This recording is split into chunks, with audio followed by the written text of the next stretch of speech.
Salut, aujourd'hui on fait un atelier ensemble pour voir comment fonctionne le logiciel de dessin Inkscape que tu vas avoir à utiliser pour faire ta lampe de chevet. Donc tu vas avoir à faire une gravure sur du plexiglas et le dessin, c'est toi qui vas le faire. Donc on va dessiner sur Inkscape et ensuite on va transférer ça sur Cricut pour faire la gravure. Ensuite on pourra faire ta petite lampe de chevet. Une fois que tu as ouvert Inkscape, premièrement, assure-toi d'avoir la même version que moi. De un, ça va être plus difficile à suivre et de deux, celle-là qui est foncée comme la mienne, elle est beaucoup plus facile à utiliser. Assure-toi d'avoir ça. Si tu l'as pas, va dans le centre logiciel pour la chercher. Une fois que c'est fait, on va commencer par redimensionner notre page. On va aller chercher dans Fichier, on va faire Propriété du document et ensuite largeur, hauteur, on peut modifier ça. On va dire une largeur de 100 mm et une hauteur de 125 mm. Assure-toi d'être en orientation portrait et non paysage. Une fois que c'est fait, tu peux fermer la petite fenêtre ici. Premièrement, je vais te montrer comment ta souris fonctionne. Je vais commencer avec la roulette. Si je roule la petite roulette, je monte et je descends dans mon écran. Si je fais Shift plus la roulette, je me tasse de gauche à droite. Si je clique sur ma roulette, je peux déplacer mon image. Et si je fais clic la roulette, on avance. Si je fais Shift,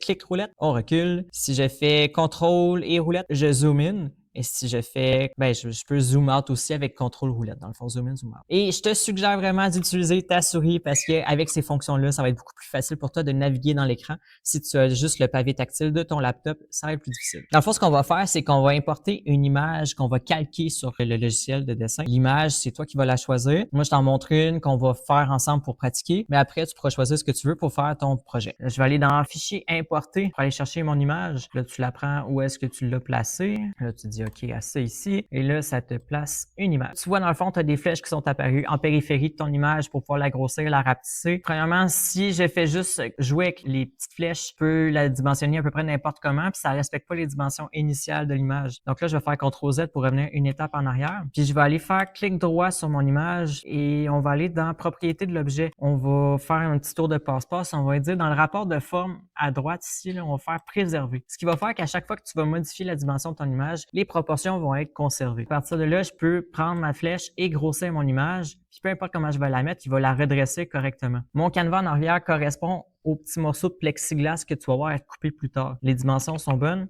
Tu peux te fier là-dessus pour le design de ton plexi. Que je la sens, je la grossis comme ça. Puis pour moi, c'est correct. À droite, tu as différents menus qui vont s'ouvrir au fur et à mesure que tu vas dessiner. Le premier que tu as, c'est Calque et Objet. Calque et Objet, c'est comme l'arborescence de toutes les manipulations que tu vas faire sur ton image. Et pour être sûr de se retrouver plus tard, si tu veux faire des modifications, je vais te montrer comment la structurer. Premièrement, tu as Calque 1 qui est apparu avec une image. Ça, dans le fond, c'est l'image que tu as importée. Donc, on pourrait venir la barrer avec le cadenas ici. Ça va éviter, dans le fond, que tu la déplaces par erreur plus tard. Donc, une fois qu'elle est barrée, on va venir changer la transparence ou l'opacité de l'image parce que vu que c'est un calque, c'est pratique si on la voit moins foncée dans notre écran. Comme ça, on voit bien les manipulations qu'on fait par-dessus. Donc, moi, je la baisse à 50%. Et finalement, l'œil qui est là, c'est juste pour cacher ton image. En fait, on va l'utiliser plus tard. Fait que pour l'instant, laisse-le ouvert. Donc, maintenant, comment on va structurer notre travail sur le dessin? On va avoir des manipulations qui vont se faire pour l'extérieur du Erlenmeyer et des manipulations pour l'intérieur. Le petit plus qui est là, c'est pour ajouter comme des dossiers, si tu veux, sur ton arborescence. On va en mettre deux. Le premier, on va le nommer, donc je fais clic droit, renommer le calque, je vais l'appeler contour externe. L'autre, je vais le nommer contour interne. Je vais commencer par faire les manipulations sur le contour externe. Donc, je mets mon curseur sur la bonne petite feuille et ensuite, je peux aller chercher mon outil de dessin. On va travailler premièrement avec l'outil plume. L'outil plume, dans le fond, c'est des points que tu viens y mettre,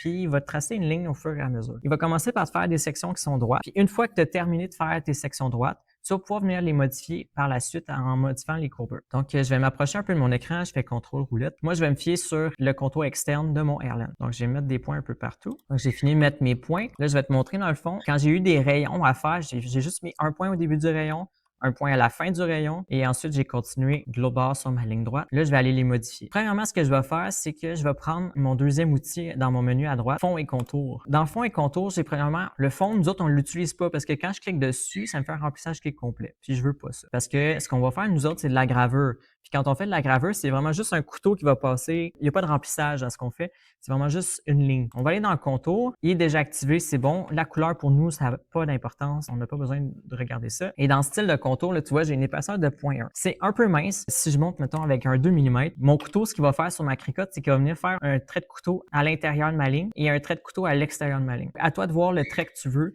Si tu veux du 2 mm d'épaisseur, du 3 mm, c'est comme tu le sens. Pour les autres fonctions, j'ai pas besoin de toucher. Je retourne dans mes calques, je m'assure d'être toujours à la bonne place. Et là, je vais prendre l'outil nœud. Et c'est comme ça que je vais modifier les courbures de mes lignes. Il y a des carrés qui sont apparus. Avec mon curseur, là, je vais venir prendre ma ligne et je vais modifier la courbure. Là, tu peux prendre les petites boîtes puis les déplacer pour t'assurer d'être à la bonne place. Tu peux tout modifier là, à la main. Une fois que c'est fait, tu continues. Tu vas faire ton prochain. Modifie la courbe. Assure-toi de faire quelque chose de propre. Là. Et donc là, comme tu vois, dans le fond, j'ai fait tous mes contours. Donc, tout est beau pour le contour externe. Maintenant, je vais passer au contour interne. Donc, je change de dossier dans mon arborescence à droite. Et là, on va faire le remplissage interne. Donc, comme je te disais, nous autres, on ne veut pas un fond qui est complet. Donc, on va prendre le même outil plume et on va venir se faire encore des points qu'on va venir replacer avec l'outil nœud par la suite. Donc là, j'ai changé d'outil, j'ai pris l'outil nœud et je peux changer les courbures comme que je le veux. Et il va me rester les bulles à faire. Donc là, pour les bulles, je vais prendre l'outil cercle. Pour m'assurer d'avoir un beau cercle rond, je fais CTRL sur mon clavier. Je vais faire les 3 tout de suite, puis je vais les replacer après. En faisant CTRL, ça évite d'avoir une ellipse.